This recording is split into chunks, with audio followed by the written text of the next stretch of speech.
I know you talked about if you don't have money and like some grounding techniques, but whether it is like, whether you pray or you meditate or you take a moment by yourself to take some deep breaths and some breath work and all these things that until you can afford help, would be useful to so many people.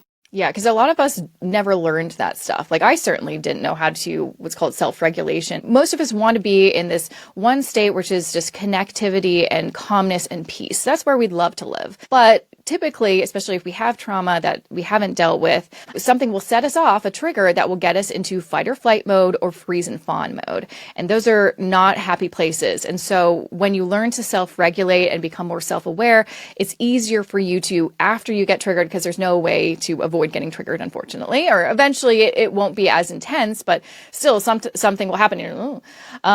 There's a way that you can learn how to get yourself back into that happy place of connection and peace. Whereas if you don't have any tools, you're going to live in fight or flight mode like all day because you're just like, I'm just so angry. Whereas now you could be like, oh, okay, I see what's going on. I was triggered by this. This is why it happened. Now I think I'm going to give myself a moment, maybe meditate, do some grounding techniques to calm myself down, and then get back into that place where I'm more logical and reasonable and happy and peaceful.